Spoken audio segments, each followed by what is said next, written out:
Hubungan konfigurasi elektron dengan tabel SPU, yakni elektron valensi menunjukkan golongan, sedangkan jumlah kulit menunjukkan periode. Untuk konfigurasi elektron dari teori atom Bohr, yaitu konfigurasi elektron 2, 8, dan seterusnya, ini hanya berlaku untuk golongan A saja ya. Contoh Cl, klorin dengan konfigurasi elektron 2, 8, 7.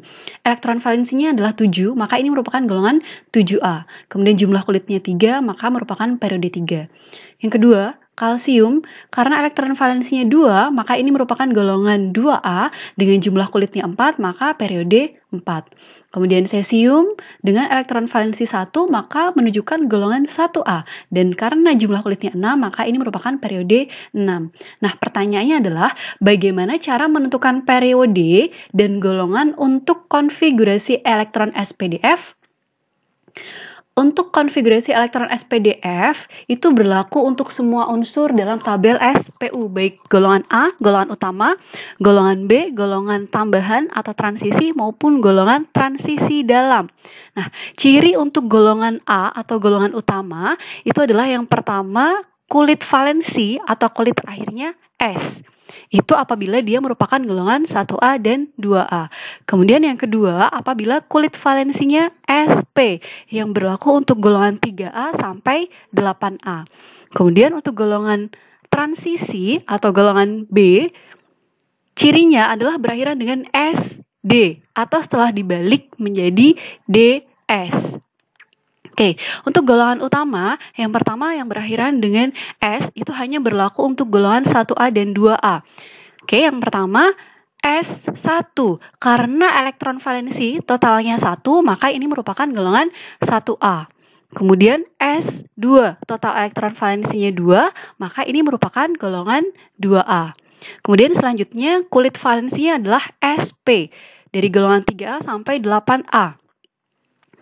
Total elektron valensi pada subkulit S dan subkulit P itu adalah 3, maka ini merupakan golongan 3A.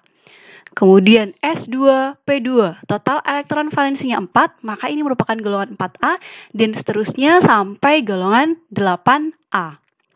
Contoh, Na, konfigurasinya seperti ini. Nah, ini kulit valensinya 3S ya. Karena jumlah kulitnya 3, maka ini merupakan periode 3. Kemudian karena total elektron valensi pada 3S ini 1, maka ini merupakan golongan 1A. Kemudian Si, silikon, konfigurasinya seperti ini, kulit valensinya 3S dan 3P. Maka karena ini jumlah kulitnya 3, maka ini merupakan periode ke-3.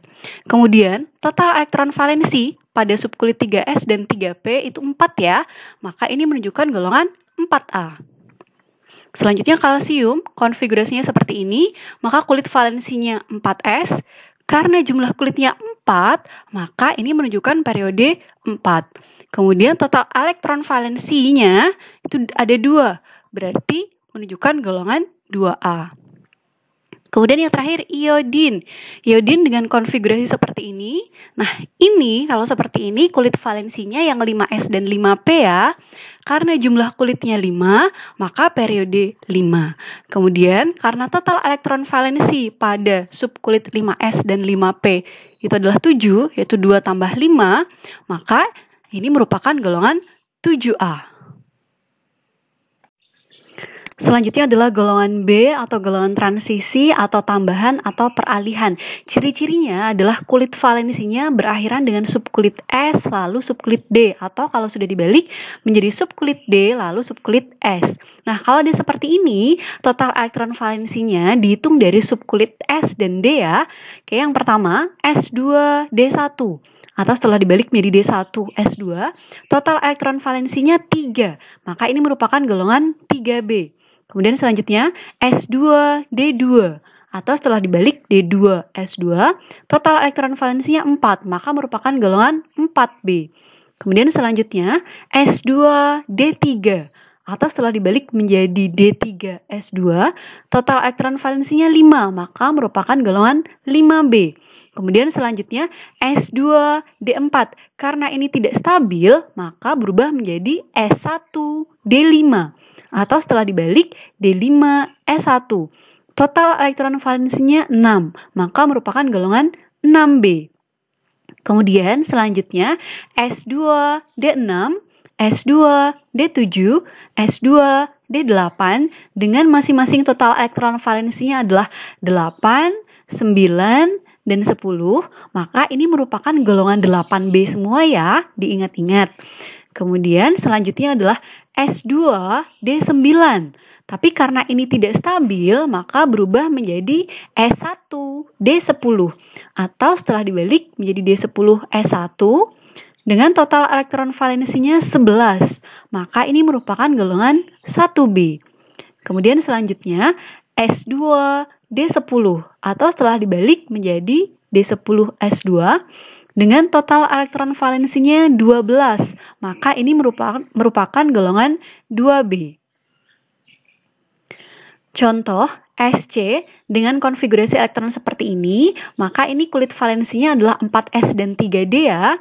Kemudian jumlah kulitnya ditunjukkan oleh angka yang paling besar, yaitu angka 4. Maka ini merupakan periode 4.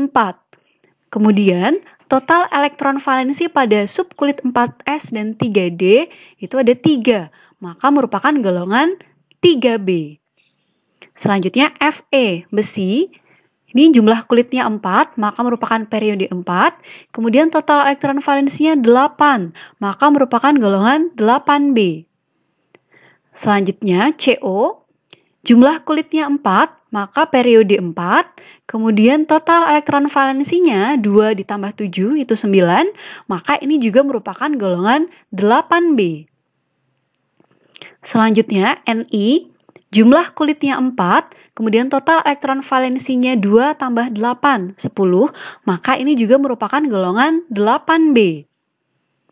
Selanjutnya Ag, dengan konfigurasi seperti ini, karena jumlah kulitnya 5, ini merupakan periode kelima.